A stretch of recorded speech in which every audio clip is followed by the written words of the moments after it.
de la radio Centrale FM Thiès 107.1. Chaque dimanche, de 11h à midi, Ali Ndiaye reçoit en direct un homme ou une femme politique pour débattre sur l'actualité nationale et internationale. C'est politique, c'est le lieu de l'argumentation scientifique et stratégique, du débat public.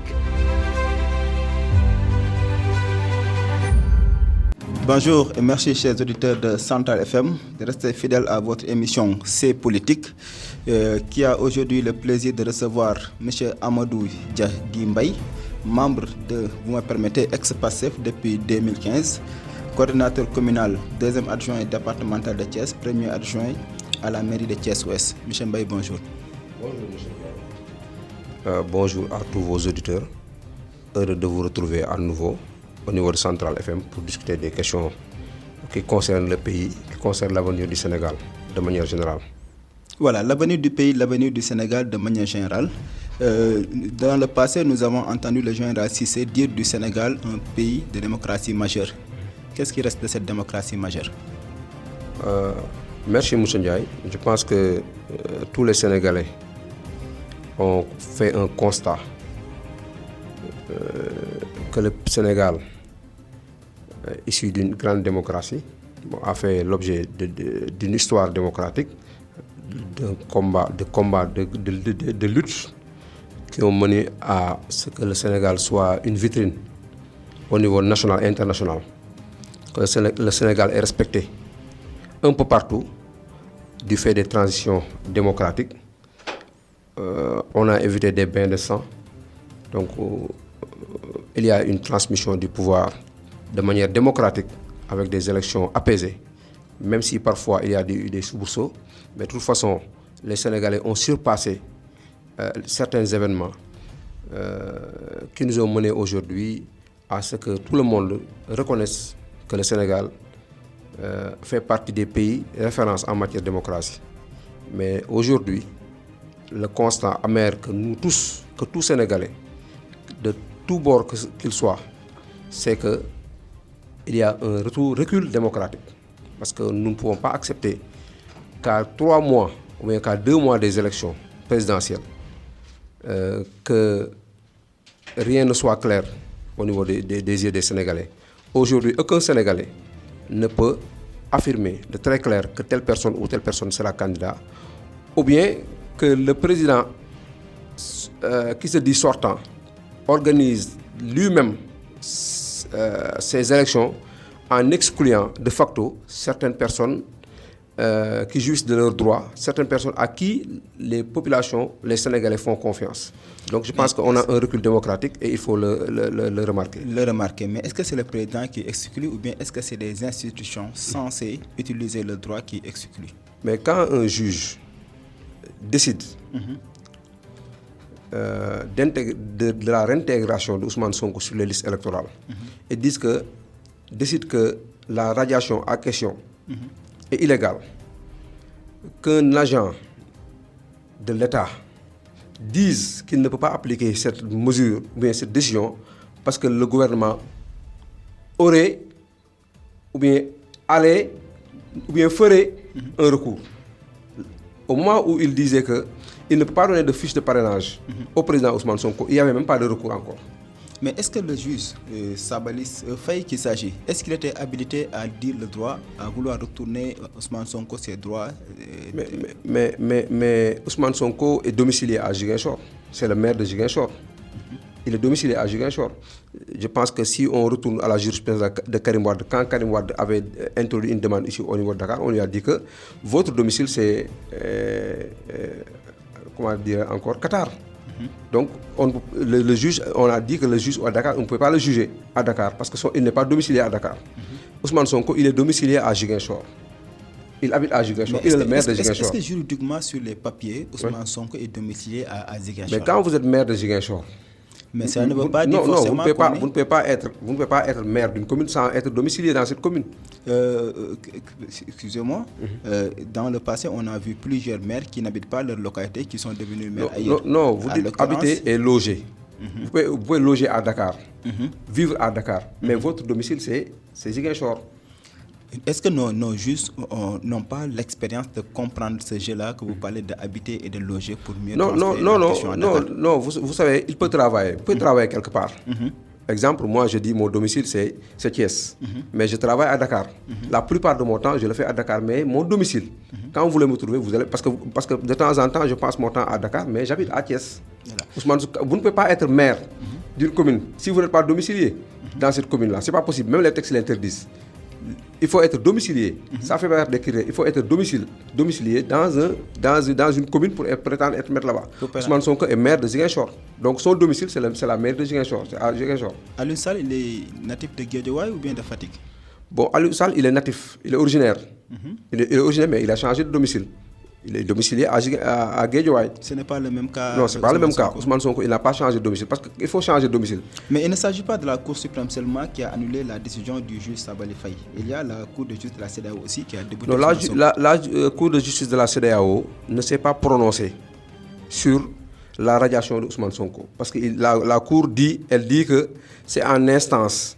Elle ne peut pas s'immiscer dans des affaires internes puisque le dossier est en train d'être jugé au niveau de la Cour suprême. Donc, elle ne s'est pas prononcée sur la radiation de Ousmane Sonko. Elle s'est prononcée sur la dissolution du parti Pastef en disant que les droits d'Ousmane Sonko ne sont pas violés. Au moment où Ousmane Sonko était bloqué chez lui pendant plus de 54 jours ou bien une cinquantaine de jours, vous dites que c'est les arguments de la Cour de la justice de la CEDEAO qui dit que Ousmane Sonko, ses droits n'étaient pas violés.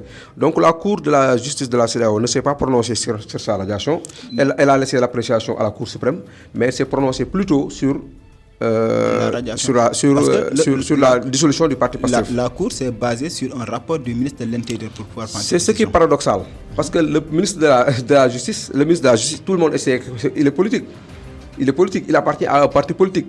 Et tout le monde a vu Antoine Diome ses positions par rapport à Pastef qui a accusé le parti Pastef de parti terroriste, de financement occulte, etc. Donc lui, il ne peut pas présenter des rapports fiables.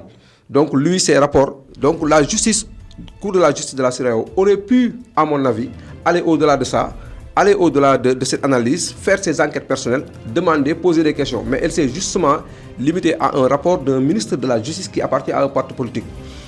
Ce qui est paradoxal pour nous. Voilà, parlant de justice, au Sénégal, nous avons constaté qu'on a une justice à deux vitesses. Quand on est du côté de l'opposition, parfois la justice, elle est bienveillante. D'autre part, la justice, elle est torpille. Qu'est-ce qui amène ce jeu-là? Est-ce qu'on peut toujours prêter confiance à cette justice? Non, je pense que Ousmane Sonko l'a dit. Les gens disent la justice. Nous croyons à la justice. Et je pense qu'il a dit c'est certaines institutions qui ont été malmenées par le président de la République. Ce n'est pas toute la justice. Parce qu'aujourd'hui, il y a des cas. Il y a le procureur, l'avocat général d'État, Ousmane Diagne, qui était à la Cour suprême, qui a dit que Ousmane Sonko a été martyrisé. Donc il fallait lui remettre ses fiches de parrainage. À quoi leur servait-il de lui empêcher de lui remettre ses fiches de parrainage? Mais il y a certains magistrats, Ousmane Sonko dit 4 ou 5 magistrats, quand vous allez à la Cour suprême, vous choisissez vos propres magistrats, vous leur faites la promotion. Parfois vous leur donnez des avantages, etc. Donc il y a une mainmise. Ensuite, vous programmez leur avenir politique, leur carrière politique. Sabassi, il a dit que moi, je ne suis pas carriériste. Et moi, je déplore. Parce que vous ne pouvez pas, après qu'un juge ait rendu une décision, que lui voulu envoyer l'inspection générale, pour le contrôler, pour voir si son travail a été bien fait ou non. Donc, je pense que c'est la même mise. Et je pense qu'on a manqué d'apporter de vrais changements, de vraies réformes. Certains l'ont dit que le président ne devrait plus siéger au Conseil supérieur de la magistrature, parce que quand vous siégez au Conseil supérieur de la magistrature, quand vous décidez de l'affectation des magistrats, quand vous décidez de l'avancement des magistrats, je pense que ça, il y a une mainmise de l'exécutif sur certains magistrats. Donc on ne peut pas dans ce cas parler de l'indépendance de la justice. Bon, il y a un débat sur la question. Certains disent autorité de la justice ou bien indépendance. On ne peut pas dire indépendance totale de la justice, mais quand même que le pouvoir exécutif se libère un petit peu de la justice pour les laisser travailler. Je pense que si on a, depuis les réformes qu'il avait demandé à Amadou Mahtar Mbow, qu'on applique ces réformes-là, que la justice se libère Parce qu'on a de bons magistrats au Sénégal. Il y a des exemples à floraison. On a de bons magistrats qui rendent des décisions. On a des magistrats à l'international. Je pense que les réformes que l'on aurait dû faire, on ne les a pas fait. Donc c'est ce qui pose problème jusqu'à présent. C'est que l'exécutif s'immisce, ou bien que même le ministre de la Justice dise que lui, même si la Cour de la Justice de la CEDEAO donnerait raison à Ousmane Sonko, il ne l'appliquerait pas parce qu'ils ne sont pas soumis. Alors que le Sénégal a signé des conventions internationales montrant que eux, les conventions signées par les États ont un caractère supra-législatif, c'est-à-dire un caractère supérieur aux normes nationales. Donc je pense qu'on devait aller vers l'appliquer. Maintenant, vous avez vu le cas de Karim Wade, ou la CEDEAO, ou bien le cas de Khalifa Sall. Tous, il y a des cas à floraison où le pouvoir exécutif, où l'État refuse d'accepter les décisions de la CEDEAO. Donc est-ce que dans la forme, il serait pertinent d'avoir un ministre de la Justice? On peut avoir un ministre de la Justice, mais je pense que nous, au niveau de PASTEF, je pense que même Ousmane Sonko l'avait proposé, un juge qui contrôlerait ou bien qui équilibrerait le pouvoir du procureur en cas de déferment, quand le procureur décide de déférer un prévenu, que ce juge-là puisse se prononcer, limiter au moins les pouvoirs du procureur. Parce qu'on a dit que le procureur dépend du ministre de la Justice, qui dépend du président de la République. Quand le président de la République, ou bien quand le ministre de la Justice dit que cette personne-là, il faut l'arrêter, il donne des instructions au procureur qui n'hésite pas. Donc je pense que si on avait un magistrat à côté qui est indépendant et qui puisse contrôler le procureur, je pense qu'on n'en aurait pas arrivé à là. On n'en aurait pas arrivé à là. Est-ce que vous faites foi à notre justice? Vous croyez à notre Moi, je fais foi aux juges, de manière générale. Mais comme l'a dit Ousmane Sonko, je pense qu'il y a un mécanisme autour duquel certains juges ne peuvent pas échapper. Parce que je viens de le dire tout à l'heure, il y a des juges dont la promotion dépend du pouvoir de l'exécutif. Donc quand vous êtes carriériste et vous pensez à votre carrière, parfois, vous êtes sous l'emprise du pouvoir exécutif. Donc c'est ça le problème. Donc tout à l'heure dans la présentation, je vous ai indexé en vous disant ex-PASTEF. Est-ce que jusqu'à renouvellement des instances, vous considérez votre parti comme dissous? Non, comme moi, si je voulais être hors la loi, j'allais dire qu'on ne devait pas nous dire hors ex-PASTEF. Parce qu'il y a des décisions de justice qui sont rendues au Sénégal qu'on n'applique pas, alors que le président lui-même avait dit à la face du monde que je verrai à l'application des décisions de justice. Aujourd'hui, le cas de Ziguinchor est là, du juge Ziguinchor est là, Sabassi. Donc nous, ex-PASTEF, je pense qu'actuellement, au moment où nous sommes,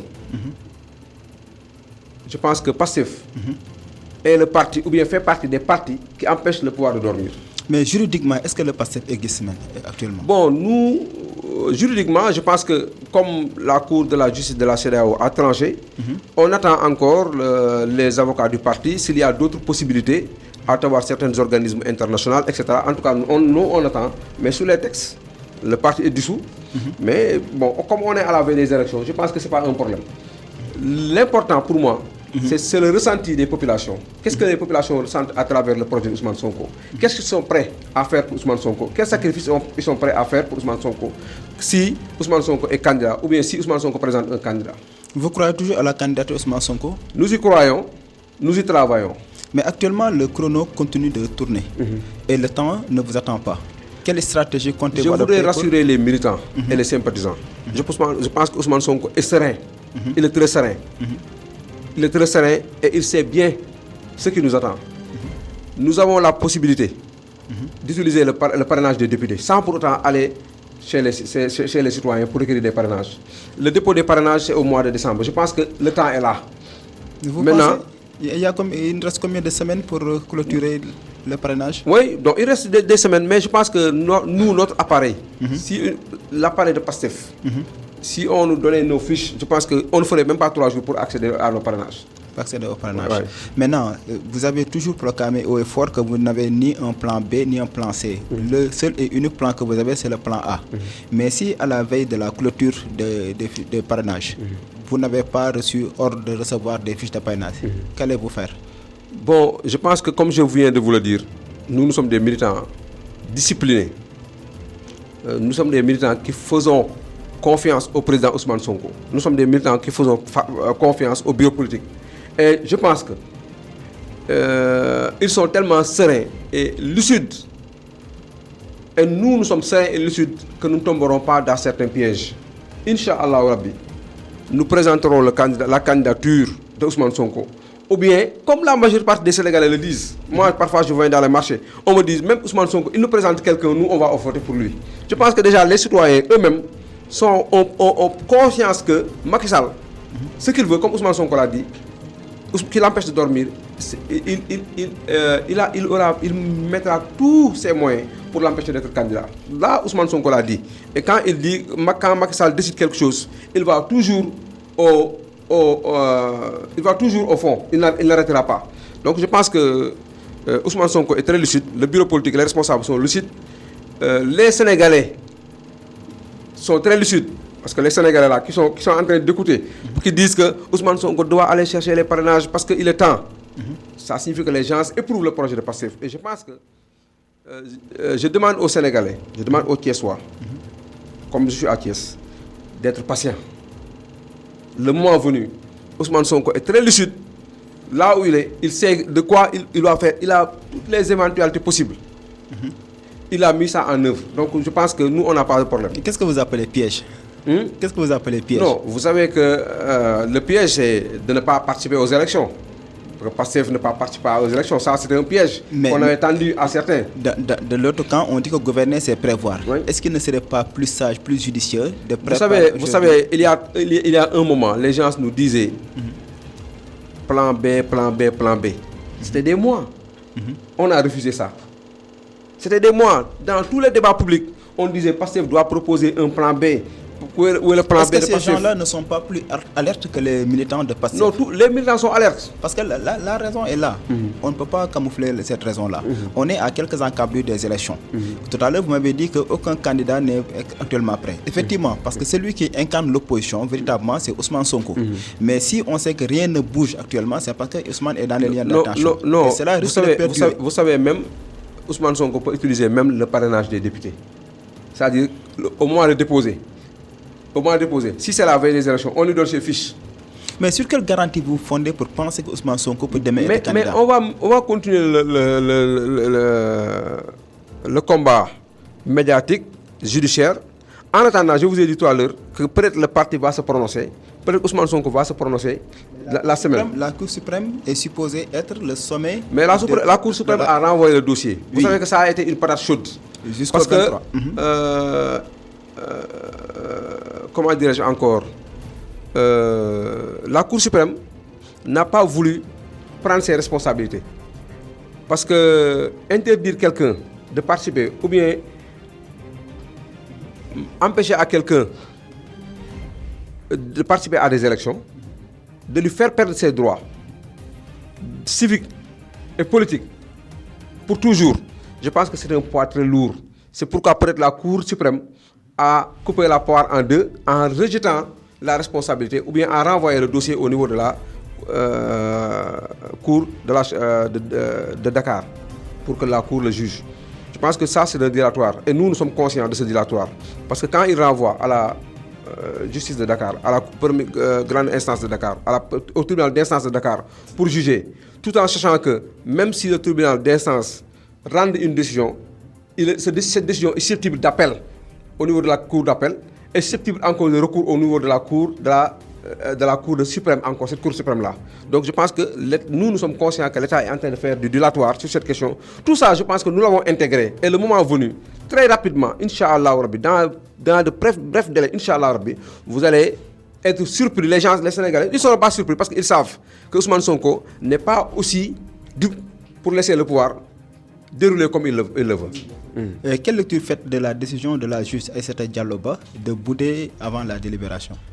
Mais je pense que la fois passée, il y a une procureure, je pense, une procureure qui s'appelle Ndiaye, je pense, qui avait même demandé au niveau de la Cour suprême pourquoi Ousmane Sonko ne devrait-il pas recevoir ses fiches de parrainage au niveau de la Cour suprême. Et aujourd'hui, quand un juge en pleine audience décide de quitter, donc ça prête à suspicion. Ce que je vous disais tout à l'heure. Donc il y a un doute qui plane. Mais puisque l'État est un rouleau compresseur, quel est votre cheval de bataille aujourd'hui que vous avez pour tordre le bras à cet État-là? Ce que Ousmane Sonko avait dit, il avait dit je fais confiance au peuple sénégalais. Et je pense que le peuple sénégalais, il n'est pas encore trop tard. L'appel du 17 n'a pas été accepté par le peuple sénégalais. Mais il faut continuer à les sensibiliser. Je pense que le peuple là, spontanément, je pense que ça, Ousmane Sonko le mérite. Que le peuple sorte. On n'a pas demandé à une insurrection parce qu'actuellement, quand vous faites un petit appel, on vous dit appel à insurrection, on vous place sous mandat de dépôt. Voilà où on en est au Sénégal. Petit appel, on vous dit appel à insurrection. Le président Macky Sall avait dit ici, quand Abdoulaye Wade se présente à nouveau, ou bien quand Abdoulaye Wade vole les élections, on va le déloger du palais. Si aujourd'hui des gens le diraient, aujourd'hui il allait à Rebeuss ou bien à la prison de 10e. C'est le constat qui est là. Mais nous demandons au peuple sénégalais. Parce que Ousmane Sonko a sacrifié sa vie pour le peuple sénégalais. Parce que je rappelle, Ousmane Sonko a les moyens de survie, a les moyens, avec un bon salaire, pouvait faire comme les autres DG. Commander des postes, aller se reposer. Même si le sac de riz coûtait 300 000 francs, ça ne lui faisait rien. Mais je pense que lui, ce qui l'a motivé, c'est le peuple sénégalais. C'est la souffrance du peuple sénégalais qu'il veut que la page tourne. Donc il s'est sacrifié, il a sacrifié sa vie, il a sacrifié sa famille. Donc je pense qu'il est grand temps que le peuple lui a rendu à un certain... reprenne encore à lui rendre la monnaie de la pièce. Parce que Ousmane Sonko a fait des sacrifices énormes pour le peuple sénégalais. Il appartenait à une coalition. Cette coalition, au moment où Ousmane était dans les liens d'attention, était partie cueillir des parrainages. Et comment jugez-vous ce compagnonnage-là? Bon, vous savez, au niveau de la coalition, il y avait un code. Je pense qu'ils avaient dit qu'on allait travailler ensemble au niveau des élections locales et législatives. Maintenant, pour les présidentielles, chacun pourrait aller de son propre côté. Mais moi, ce que je fustige, je le dis ici à Thiès, parce que moi je suis à Thiès. Je suis à Thiès. Les 95%, je peux dire même tous les maires,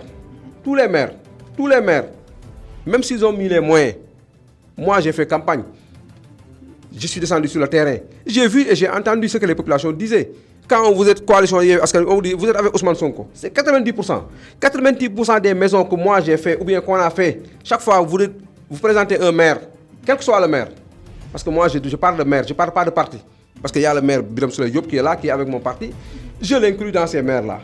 J'en mets Babacar Diop, j'en mets Guité, j'en mets Ousmane Diagne. Tous les maires, si ce n'est pas Ousmane Sonko aujourd'hui, non, pour moi, ils ne devaient pas attendre que les gens déposent des marches. C'est eux qui devaient prendre cette responsabilité.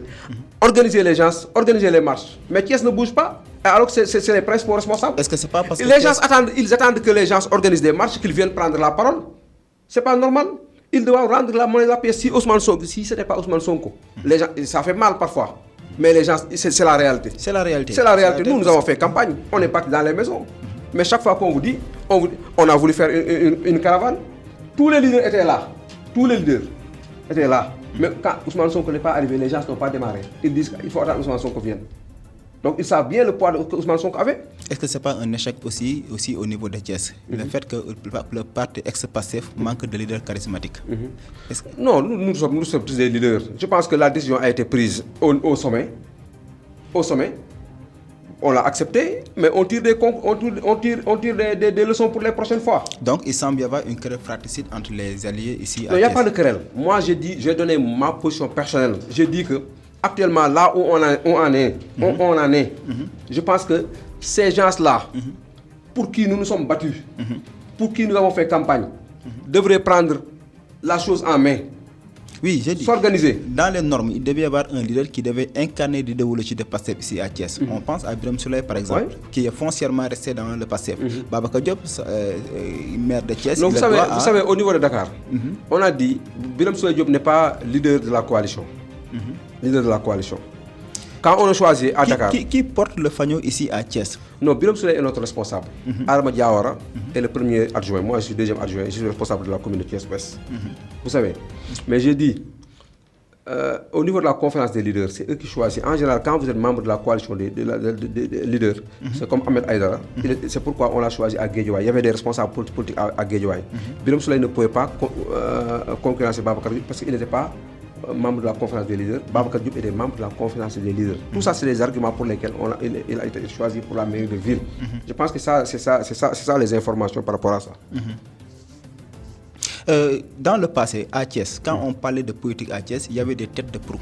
Depuis le temps du Parti socialiste, en passant par le Parti démocratique sénégalais, après le Parti Rewmi, il y avait toujours quelqu'un qui incarnait le leadership à Thiès. Mais aujourd'hui, il manque de leadership à Thiès. Bon, je pense pas. Pourquoi on gagne les élections? Non, c'est pas parce que le fait qu'on gagne les élections, parce que les élections commencent à se gagner aujourd'hui, on sait. Je pense que nous sommes tous... Je termine, parce que quelque part, même au sein du pouvoir, il y a une opposition dans le pouvoir, comme il y a une opposition dans l'opposition.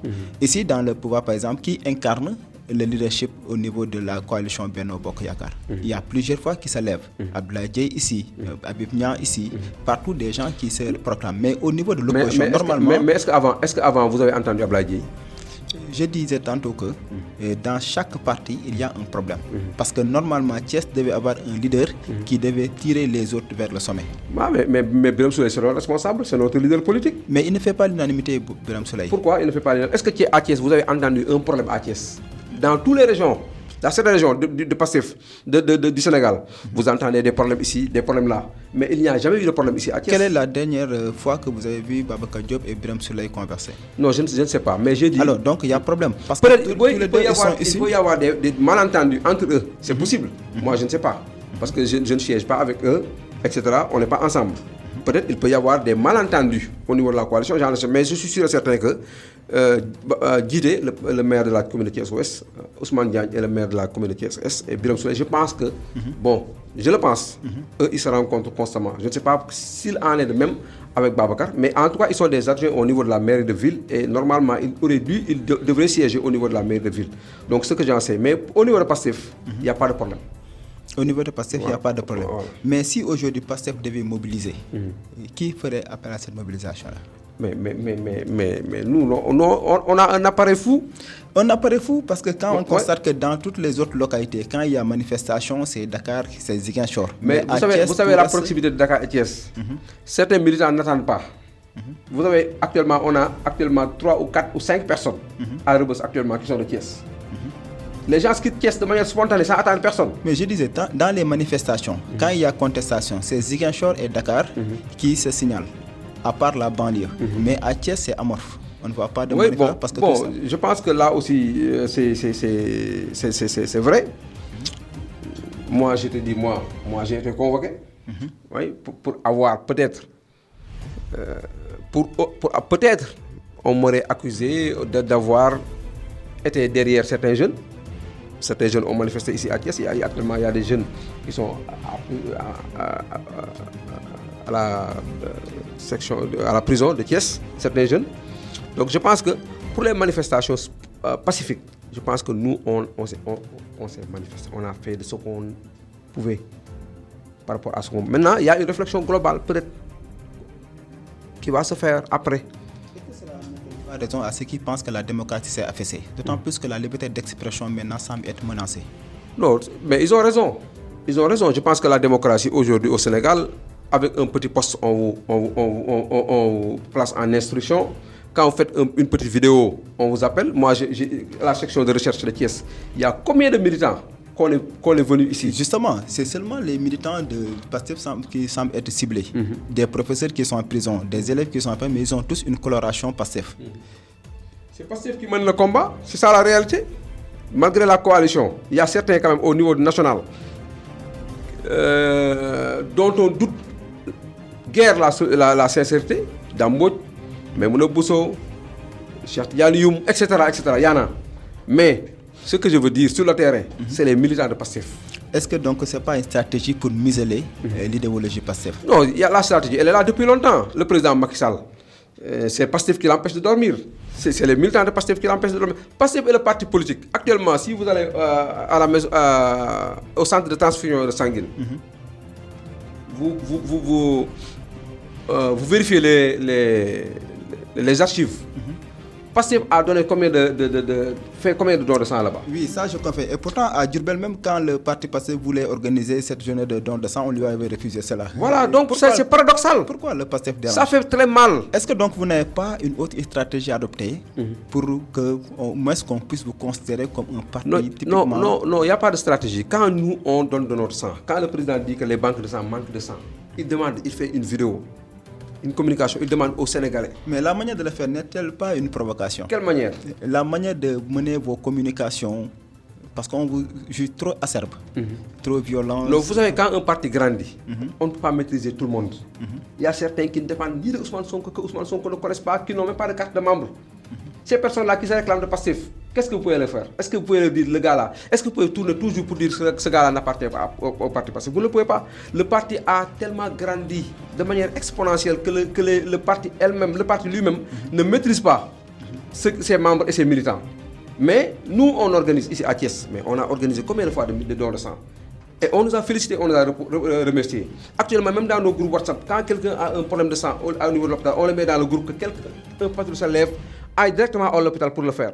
Quand Ousmane Sonko dise allez retourner à la terre, même s'il n'a pas le pouvoir, qu'il dise aux militants allez retourner à la terre, que les populations, que les docteurs, que les enseignants puissent pendant les vacances organiser des cours de vacances, puissent aller dans les champs, cultiver. Mobilisation. Mais c'est parce que les gens croient au projet. Quoi au projet? Parce que Ousmane Sonko, je l'ai dit, le projet dépasse Ousmane Sonko. Il y a des gens qui sont plus riches que Ousmane Sonko. Il y a des gens qui sont plus diplômés que Ousmane Sonko, qui sont dans le parti. Donc ils ne le suivent pas pour la beauté de ses yeux. Ils ne le suivent pas pour ses diplômes. Mais ils croient à l'idéologie du parti, à la sincérité de la parti, à la probité de la personne qui incarne le projet. Donc je pense que c'est pour ça que les gens embrassent le projet et sont prêts à donner tout pour le parti. Ces gens-là que vous avez appelés cadres, le président de la République les a insultés hier. Quelle analyse faites-vous de ces propos du président quand il a insulté les cadres de la Casamance? Un président en fin de mandat qui est désorienté, à mon avis, qui s'attendait à ce que des gens s'organisent pour repousser des élections. Déboussolé par un candidat qu'il a proposé que les Sénégalais n'adoptent pas, que son parti n'adopte pas, qui ne sait pas à quel sens se vouer. Aujourd'hui, on a à quelques mois des élections. Quand je vois une vidéo où Amadou Ba, à côté du président de la République, qu'un agriculteur dise au président Macky Sall, quand vous allez à Dakar, dites à Amadou Ba que nous sommes derrière lui, alors que Amadou Ba est derrière lui. Ça montre que les populations ne connaissent même pas Amadou Ba. Donc ça empêche le président de dormir. Actuellement, les mois qui vont venir, Macky Sall va accumuler davantage d'erreurs, davantage, et vous le verrez. Et comment vous jugez maintenant ces sorties qu'il considère comme des tournées économiques? Mais tout le monde sait que c'est des tournées politiques et c'est un recul de la démocratie. Est-ce que là, les peuples sont conscients qu'un président qui était là pendant 12 ans d'exercice, il vient faire des promesses encore à coups de milliards? Donc ici, c'est la population qui manque de confiance ou bien c'est la population qui est cynique? Non, parfois les gens ont l'impression de tromper les populations alors que c'est les populations qui les trompent. En tout cas, c'est le peuple qui sort massivement à l'accueillir. Oui, mais les peuples là, mais Abdoulaye Wade avait des centaines de personnes, des milliers de personnes qui l'accompagnaient. Quand Abdoulaye Wade disait à Macky Sall, j'ai vu Macky Sall avec un car de Ndiaga Ndiaye ou bien un camion de 10 personnes, alors que c'est Macky Sall qui l'a gagné. Donc ces peuples-là, ces fortes mobilisations-là, bon, ça peut galvaniser, ça peut mobiliser, ça peut donner confiance, mais au finish, ce n'est pas ça le résultat. Donc est-ce que le projet PASTEF passe réellement? Parce que quelqu'un qui est foncièrement pastéfien, vous par exemple, le président de la République qui sort, qui traverse les rues de Thiès, je pense que vous n'allez pas l'accueillir. Bon, parce que vous avez adopté le projet PASTEF. Est-ce qu'à PASTEF, depuis longtemps, malgré les difficultés que nous vivons, malgré les milliards dont le gouvernement est prêt à mettre sur la table, est-ce que vous avez vu un militant de PASTEF qui a démissionné? Je ne parle pas de ça. Par exemple, des gens qu'on voit accueillir le président de la République, ils disent qu'on nous a payé 5 000 francs. Mais vous avez vu des vidéos où des jeunes disent que portent les t-shirts de Amadou Ba, disent que nous sommes Sonko, on nous a donné 2500, on nous a donné 3000. Justement, c'est là où je dis, est-ce que le projet de PASTEF véritablement est consommé par les populations? Parce que quelqu'un qui se dit foncièrement PASTEF, avec 10 000 francs, il n'allait pas quitter. Non, ça, ce n'est pas des militants de PASTEF qui le font. Ça, c'est des Sénégalais qui disent que comme eux, ils veulent nous tromper, nous aussi, on va les tromper. Je dis, est-ce que donc le projet passe? Parce que quelqu'un qui est foncièrement ancré dans le projet PASTEF, je ne pense pas que c'est 10 000 francs, c'est 10 000 francs. Non, vous savez, nous, quelle que soit la rigueur du projet, quelle que soit la teneur du projet, nous ne pouvons pas convaincre tous les Sénégalais. Nous ne pouvons pas convaincre tous les Sénégalais. Nous pouvons convaincre que certains, ou bien la majorité. Mais est-ce que ceux qui descendre sur la rue pour accueillir le président, est-ce que c'est la majorité des Sénégalais? Je ne pense pas. Mais il y a des gens qui, de manière spontanée, sortent pour dire que comme ils donnent de l'argent, nous, on va prendre notre argent, après on s'en va. Le jour des élections, on va voter pour celui qu'on doit voter. L'électorat sénégalais est composé majoritairement de jeunes. Mais aujourd'hui, c'est les jeunes qu'on voit prendre des embarcations de fortune pour rejoindre l'Europe. Est-ce que ça aussi ne peut pas fragiliser l'électorat de PASTEF? Je profite de l'occasion pour présenter mes sincères condoléances aux familles des disparus.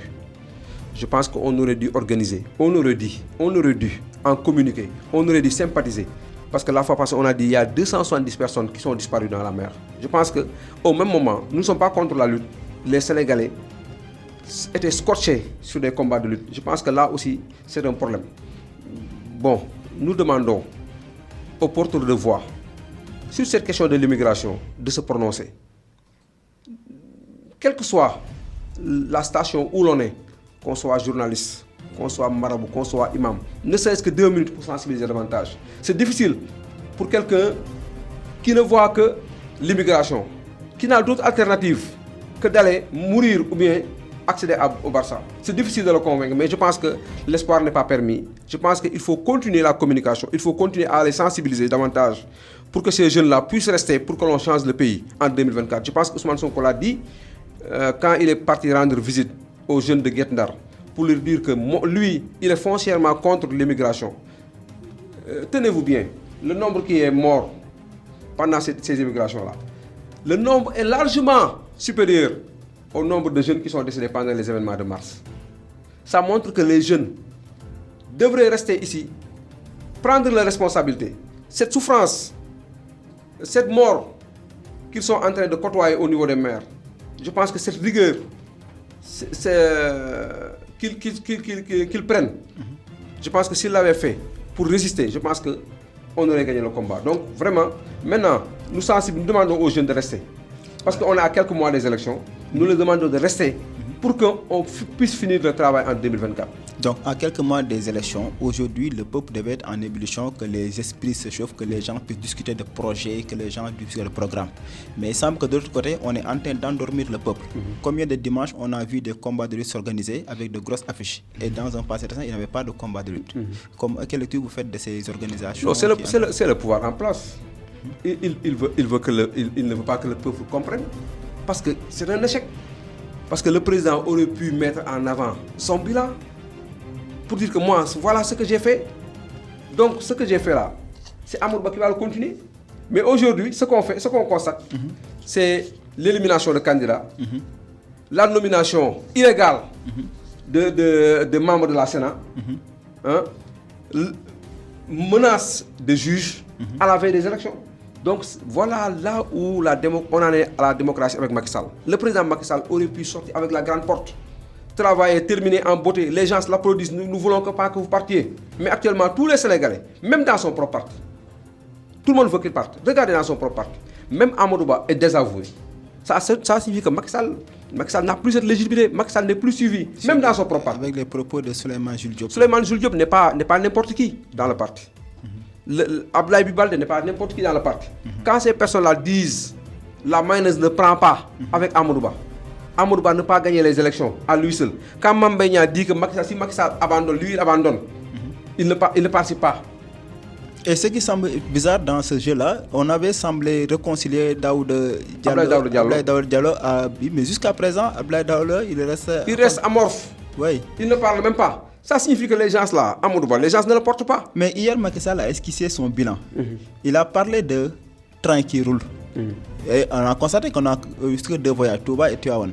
Il parle des universités qui fonctionnent et les routes qui sont à l'état normal. Est-ce que vous avez cette... Mais l'université ne fonctionne pas. Les étudiants actuellement ne font pas cours. Le SAES est en grève pour un pays démocratique.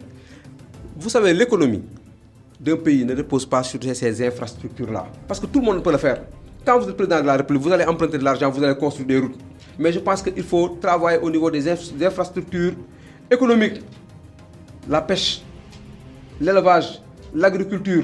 Quand vous travaillez sur ces leviers-là, je pense que ça va créer des emplois, que les gens se ressentent. Mais actuellement, qu'est-ce qui entre dans la terre? Bien qu'on le salue, mais qu'est-ce qui entre dans la terre? C'est comme si vous avez des milliards que vous investissez dans une maison alors que vous ne mangez pas à votre faim. Les Sénégalais ne mangent pas à leur faim.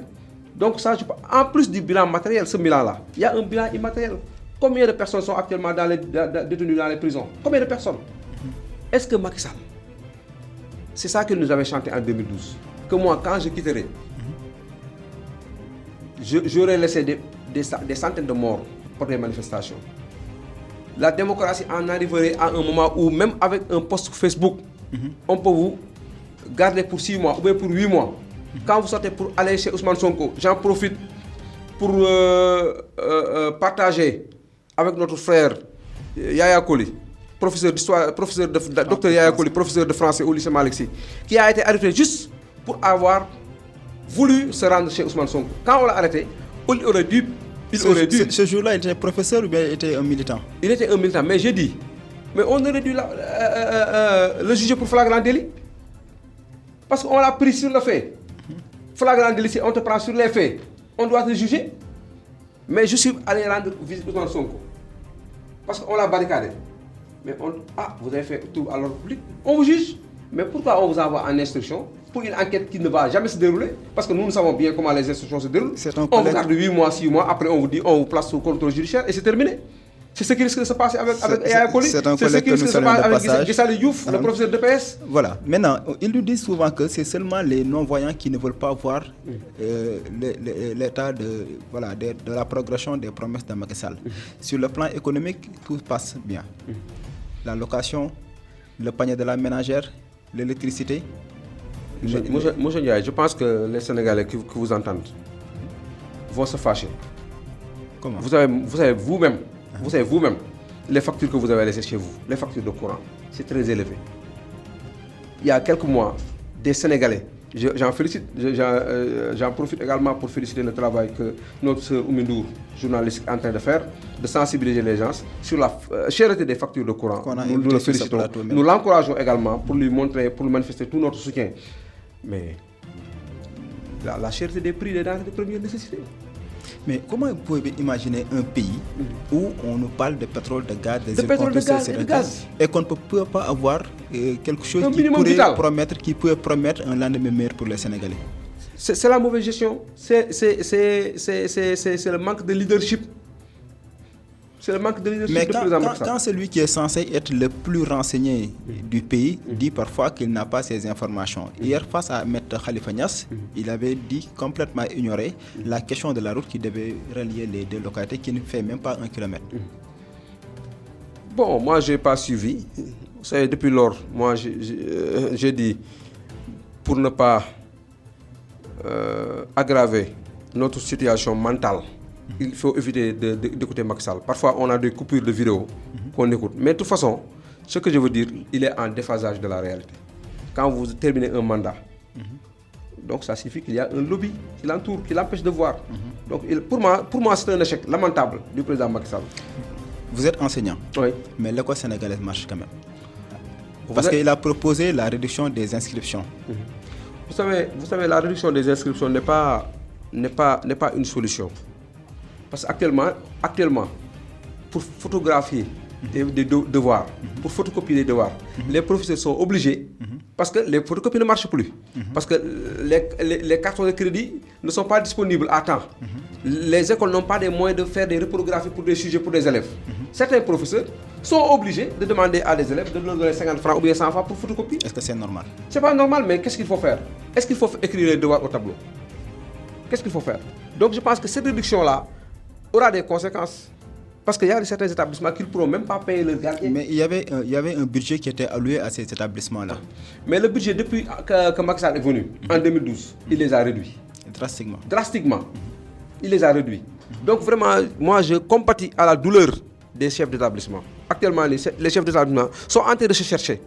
Aucun chef d'établissement, surtout mais il n'y a pas de surtout, les lycées, les élémentaires, les moyens secondaires, tous les lycées, tous les établissements. Est-ce qu'il n'est pas en train de mettre en mal les chefs d'établissement et les populations? Parce que quand on dit à la population, on va alléger...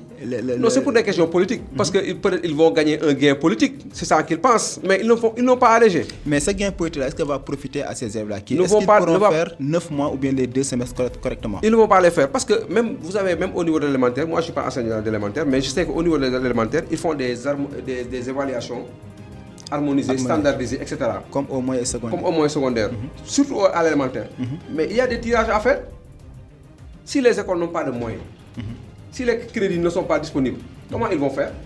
Ils vont demander de l'argent à ces élèves-là.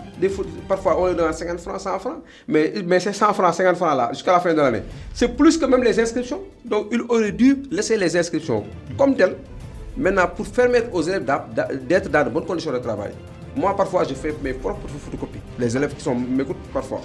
Parce que vous ne pouvez pas demander 50 francs. Ça va prendre du temps. Quand vous demandez à des élèves pour faire une reprographie de texte que vous devez faire, vous leur demandez de l'argent. Vous allez trouver, peut-être vous trouvez la machine n'est pas en bon état, etc. Tout ça, c'est des problèmes. Vous les photocopiez pour ensuite faire des cours. Je pense que c'est des problèmes. Parfois, vous sacrifiez, vous-même, vous mettez la main à la poche, vous photocopiez pour faire des cours. Si vous êtes un enseignant qui veuille que votre cours se déroule normalement. Mais que fait la mairie, par exemple, votre mairie, par rapport à ces établissements-là? Parce qu'on parle de compétences décentralisées. Oui, l'éducation est une compétence, mais je pense que la mairie, surtout les mairies de communes, leur compétence se limite exclusivement aux écoles élémentaires, les cases des tout petits et les écoles élémentaires. Et je pense que les premiers changements, je pense que même le président Ousmane Sonko l'a dit, il faudra renforcer davantage les mairies, les conseils départementaux pour avoir plus de moyens, pour vraiment pour avoir pu appliquer. Maintenant, nous, les budgets, les montants alloués pour l'éducation, c'est des montants minimes, mais on accompagne les établissements parfois dans les dotations de crédit, même si ce n'est pas suffisant, de fourniture. Le maire a voulu organiser des journées d'excellence pour stimuler le rendement scolaire, surtout au niveau des élèves. Donc je pense que nous sommes en train de travailler sur ça. Il y a également des établissements que nous, au niveau de la commune de Thiès-Ouest, que nous avons réhabilités, Grand Standing, Route de Dakar 2, etc. Bon, nous sommes en train de les accompagner par rapport aux moyens que nous avons. Parfois c'est difficile. Les attentes peuvent ne pas être atteintes, mais je pense que nous sommes en train de travailler en fonction des moyens dont la mairie dispose pour accompagner les établissements. Voilà. Maintenant, le président a un nouveau gouvernement. Qu'est-ce qu'on peut attendre de ce nouveau gouvernement à quelques mois de la fin de son mandat? Depuis quand il a un nouveau gouvernement? Vous n'avez pas constaté le changement de gouvernement qu'il y a? Depuis quand? Moi, je n'étais pas informé. Tu n'étais pas informé? Hein? Tu n'étais pas informé? Depuis quand? Donc le pays ne vous intéresse pas? Si, ça m'intéresse, mais bon, en tout cas, je ne sais pas si c'est quand. Bon, avec le gouvernement Amadouba. Je vous repose la question encore. Est-ce que vous êtes en train de répondre à ma question? Oui. Vous n'avez pas écho de ce changement de nouveau gouvernement? C'est quand? Non, je vais crier au effort que le PASTEF, le pays ne l'intéresse pas. Si, ça nous intéresse. Si c'est hier, bon, je ne suis pas au courant. L'entrée de Thérèse Faye dans le gouvernement, l'entrée du nouveau ministre des Sports, le changement du ministre de l'Éducation. Bon, pour moi, c'est le même. Pour moi, ce n'est pas un changement. C'est la même équipe qui est là depuis 2012. Il y a des entrées, il y a des sorties. Non, c'est les mêmes personnes, c'est les mêmes profils. C'est les profils de Macky Sall, c'est la famille de Macky Sall qui est là. Il n'y a pas de changement. Il aurait pu nommer des technocrates, des gens, des visages nouveaux. On aurait dit oui, mais c'est les mêmes personnes. Actuellement, quand vous entrez dans les maisons et vous demandez qui est le Premier ministre, beaucoup de gens ne le connaîtront pas. Parce que les gens, vraiment, Macky Sall nous avait dit que j'allais mettre sur pied un gouvernement de combien de ministres? 25 ministres. On en est combien? Les gens ne connaissent, ne savent même pas. On en a jusqu'au ministre. Des ministres auprès des ministres. C'est la première fois qu'on l'entend. Ministre auprès des ministres. Combien de ministres? Vous avez parlé de technocrates. Donc, le premier conseil des militaires décentralisé à Saint-Louis, c'est presque fait dans la rue. Parce qu'on a plus mis l'accent sur la mobilisation de temps de militants que sur l'aspect technique. C'est ça que je vous disais tout à l'heure. Que les visites économiques dont le président Macky Sall s'enorgueillit, c'est des meetings, c'est une volonté de présenter son candidat qui tarde à être adopté par les Sénégalais. C'est une volonté tout simplement de préparer les élections à venir. Les gens le comprennent. Maintenant, mobiliser des gens et faire voter les gens, c'est deux choses différentes. Et nous pensons que la page de Macky Sall est tournée définitivement, même s'il veut s'accrocher. La page de Benno Bokk Yakaar est derrière nous. La page de Benno Bokk Yakaar est derrière nous. Mais Doudou Ndour qui est limogé, quel regard vous portez sur ce limogeage? Vous savez, nous, depuis longtemps, on avait dit que le mandat de Doudou Ndour était épuisé. Il fallait qu'il démissionne ou que le président mette fin à ses fonctions. Nous, on l'avait dit. Donc, il a répondu favorablement à votre Non, mais le contexte dans lequel il l'a fait. Parce que si Ndour n'avait pas enjoint le directeur général, le DG de la Sénat, le DG le DGE, le directeur chargé des élections, Sidifal, moi je présume qu'on n'aurait pas limogé. C'est parce qu'il a demandé à Tiendé Le Fall de remettre des fiches de parrainage à Ousmane Sonko qu'il a été démis de ses fonctions. Donc c'est normal. Depuis combien de temps il aurait dû démissionner? Depuis combien de temps on aurait dû faire à ses fonctions? Mais il attend que... C'est une coïncidence malheureuse. C'est une coïncidence malheureuse. Et la nomination d'Abdoulaye Sylla? Mais la nomination de manière générale de la Sénat pose problème. D'Abdoulaye Sylla en particulier? Parce que lui, il paraît qu'il est membre du Benno Bokk Yakaar. Qu'il a organisé des meetings politiques, des meetings de remobilisation. Quand la Sénat doit contrôler des élections, aider à la crédibilisation des résultats des élections, au niveau international, que la Sénat puisse donner des résultats crédibles, que ces résultats puissent crédibiliser ces élections, que vous nommez à quelques mois, soit des gens qui sont proches de vous, ou bien des gens qui ont été des candidats à des mairies, sous la coupole de Benno Bokk Yakaar, sous la coupole de APR, ça pose problème. Donc c'est pour montrer que cette Sénat-là ne sera pas une Sénat indépendante, comme on le dit souvent. Donc la DGE, Tanor Ndiaye qui n'est pas crédible, Abdoulaye Sylla qui n'est pas crédible. Mais quelle chance l'opposition a pour remporter les élections? Le peuple. Quelle stratégie le peuple va adopter pour Le ça? peuple doit prendre ses responsabilités. Si tout le monde sortait, je n'ai pas dit demander d'insurrection, je n'ai pas demandé à ce que les gens se lancent des pierres, mais si tout le monde sortait pour dire tous ceux qui sentent Ousmane Sonko ou ceux que Macky Sall leur fait mal, ceux qui sentent du mal à ce que Macky Sall fait, le sont de 5 minutes pour dire au président Macky Sall, nous ne sommes pas contents, de manière pacifique, je pense qu'il veut reverrer sa copie à mon avis. Mais si les gens laissent les bras croisés, je pense que ça ne va pas marcher. Ça ne va pas marcher, mais le peuple qui sortira, le peuple sénégalais est un peuple peut-être assez violent. Si le peuple sortait, il ne va pas porter des brassards rouges pour manifester. Non, il ne faut pas. Moi, je ne décourage jamais du peuple sénégalais. Le peuple sénégalais nous a montré à des moments difficiles qu'elle peut surpasser certains événements. Nous avons vu dans les stades les chants sans de violence. S'il n'y a pas de violence, il n'y a rien. Je pense que ce peuple-là est toujours là. Est-ce que cela n'est pas une provocation qui endurcit les contraintes de Ousmane Sonko? Non, il n'y a pas de... Vous avez dit? Est-ce que par exemple dans les stades un peu partout, Sonko le qu'on scande partout, ne renforce pas la colère du président voilà, pour ne pas maintenir toujours Ousmane Sonko dans les lieux de détention? Nous savons que c'est seul le peuple qui peut libérer Ousmane Sonko. Et il a dit, Macky Sall a une peur bleue contre Ousmane Sonko. Et il a appelé aussi le peuple. Il a appelé le peuple. Donc, mais ce peuple-là, il ne faut jamais douter d'un déclic. Moi, j'ai confiance au peuple sénégalais. Et je pense que le peuple, à un moment donné, prendra sa responsabilité.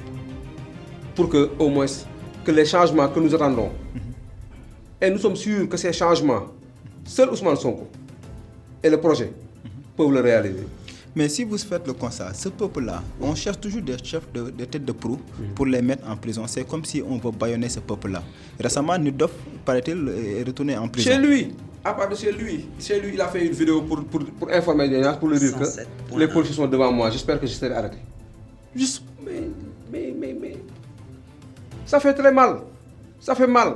Des postes. Hassan Ley, vous le connaissez, un enseignant qui est ici.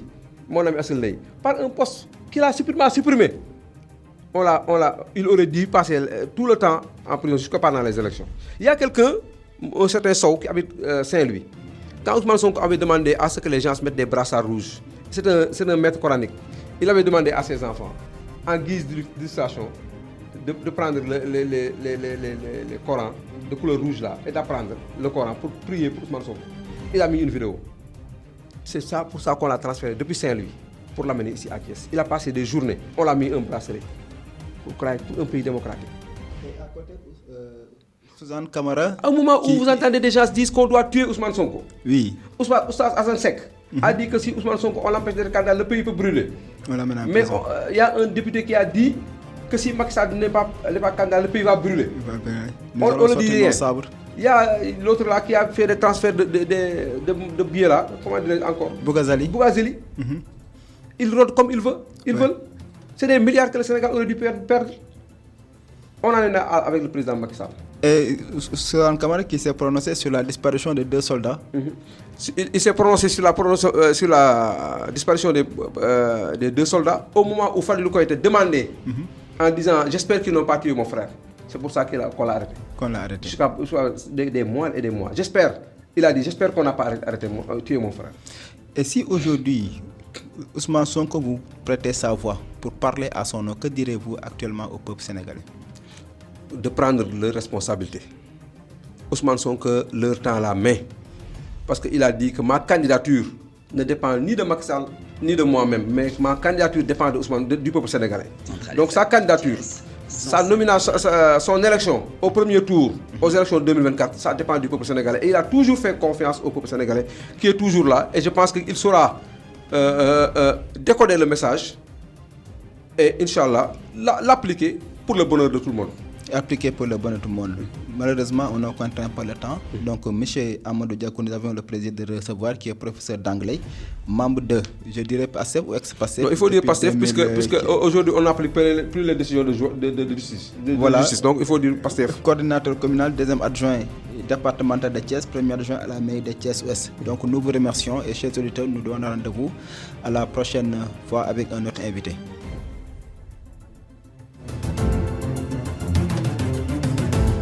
yéen a ngi déglu Central FM Thiès 107.1